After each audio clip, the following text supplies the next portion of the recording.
안녕하세요. 마라나타 캐나다 개혁교회의 조롬입니다. 오늘은 기독교의 기본진리 99번째 시간 벨직 신앙고백서 마지막 제37조 최후의 심판에 관한 첫 번째 내용입니다.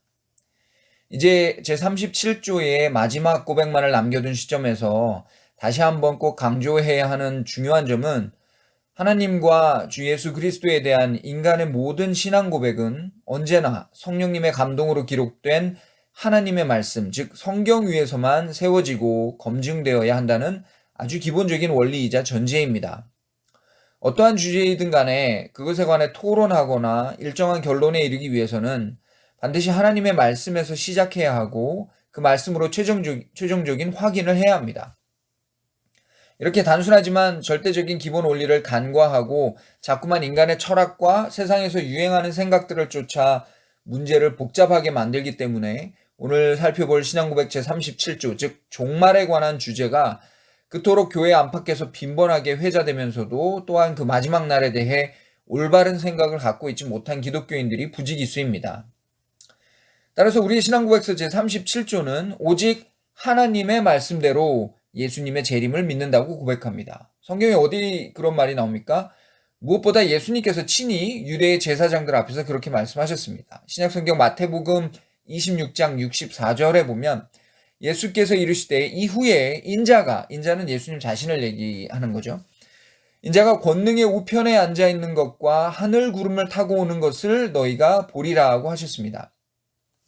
후에 예수님 승천하시는 모습을 지켜보던 제자들에게 하늘의 천사들도 이와 똑같은 말을 했습니다. 사도행전 1장 11절에 갈릴리 사람들아 어찌하여 서서 하늘을 쳐다보느냐 너희 가운데 하늘로 올려지신 이 예수는 하늘로 가심을 본 그대로 오시리라고 했습니다. 이후에도 예수님의 사도였던 베드로나 요한 그리고 바울과 야고보 등 많은 제자들이 예수님께서 세상 끝날에 다시 오실 것을 기록하였습니다.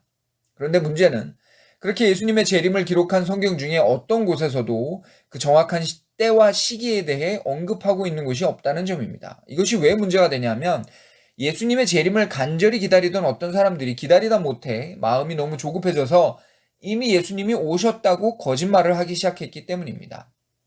그들이 진심으로 예수님의 재림을 기다리는 사람들이라 해도 그런 거짓말은 옳지 못한 것인데 사실 더 큰 문제는 예수님의 재림을 그다지 기다리지도 않고 또 예수님과 아예 관계도 없는 자들이 사람들의 조급한 마음을 이용해 더러운 이익을 취하기 위해서 그와 같은 거짓말을 자주 해댄다는 점이죠.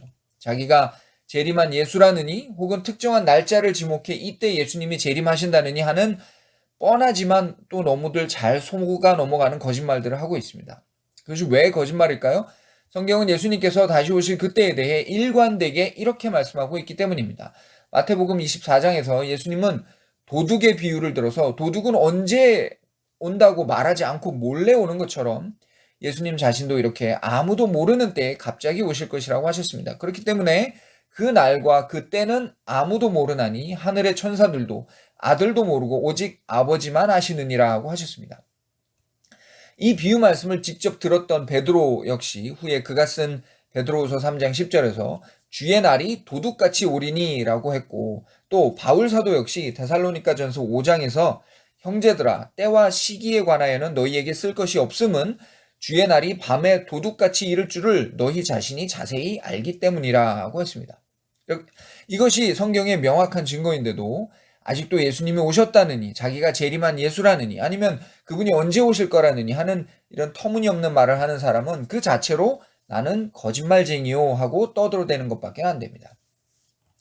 이런 악의적인 거짓말쟁이들을 포함해서 살아생전에 예수님과 아무 상관없이 살던 사람들은 그분께서 다시 오실 그때에 합당한 심판을 받게 될 것입니다. 이 또한 성경이 말씀하고 있는 증거입니다. 마태복음 25장에서 예수님은 훗날 모든 천사와 함께 이 땅에 다시 오실 때에 자기 영광의 보좌에 앉으리니 모든 민족을 그 앞에 모으고 각각 구분하기를 악인들은 영벌에 의인들은 영생에 들어가리라고 하셨습니다.